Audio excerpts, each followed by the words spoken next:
Hey folks, the week that was, or the signal and noise, whichever one. Here I am, Friday, um, October the 3rd. Okay, uh, the world, look, let me give it to you broadly. The world is getting more and more volatile, I think. Markets are basically in the melt up phase where I think it doesn't matter what happens, people ignore that and just go all in. The reason why I say that is because I follow closely what's going on geopolitically, and I'm getting more and more concerned regarding the possibility of a broader conflict. And in actual fact, the conflicts are all part of the same um, realignment. Basically, China, Russia, Iran, North Korea are lining up to change things. Now, I'm not arguing whether it's good or bad. I'm just saying that's what's going on. And in the blue corner, you've got America, Australia, England, Canada. Um, Europe is, as usual, muddling through, trying to make up its mind, or get the best of both worlds. I think Europe ends up with the Americans, basically because of what's going on in Russia. Russia is now sending a lot of drones and planes into Eastern Europe.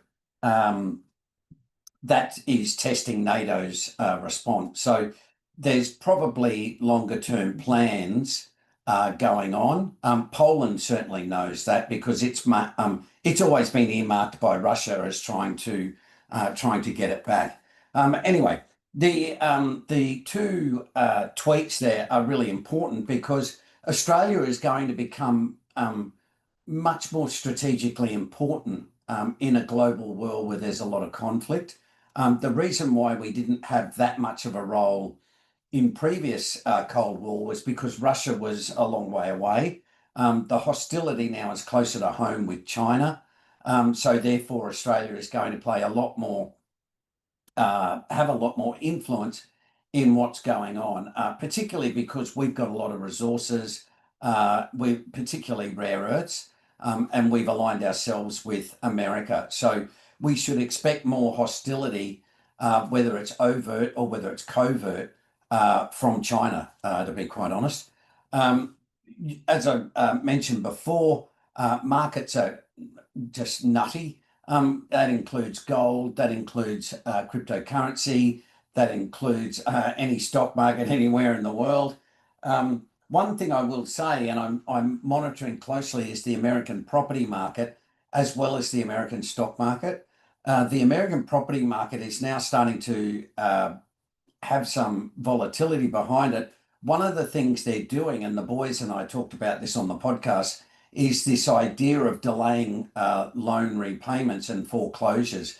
So instead of foreclosing, what they do is say, "Oh, all right, well, look, just don't pay us for a little while, and we'll put it to the back of the loan." That always ends badly, but it makes things look actually quite good. Um, the reason why is the American foreclosure process is very, very laborious, and nobody wants it. So, as usual, I wouldn't say they're sort of kicking the can down the road, but they're trying to delay the inevitable. And at some point, that becomes quite ugly, particularly for property investors. Who will always generally be the first to get rid of investment properties. Okay, the RBA put rates on hold, indicated that really property's not their problem. That's a nice flick past to Albo, um, or previous governments. In some ways, they're actually quite true. But the fact being that it says to me that the Reserve Bank is now getting concerned about property, and there's talk now of talking to the regulatory authorities, APRA and ASIC, uh, who regulate the banking sector, to try and bring it a little bit, to try and bring the heat out of it, so to speak. Okay, the what else have we got here? Households are saving, exactly like we said about probably 6 months ago or something. Rate cuts are not doing the job they should. The only thing going in the Australian economy, the only thing rising a lot in the Australian economy is house prices, and that's not really a good thing. As we mentioned on the podcast, the thing you look at is the red line here of investors. Investors are absolutely piling into the market. That's not a shortage, folks. Investors are not living on the streets waiting for an investment property. Anyway, more about that later. Superannuation, a good little short video there just about super. And it's always worth just having a look and checking on your own superannuation. Lesson of the week is Steve telling you like a broken record that the market's expensive. Not much to talk about there. One thing the boys and I did do was a stock review of Woodside. Go and have a listen if you're interested. And we'll be doing more stock reviews in the podcast over the coming weeks.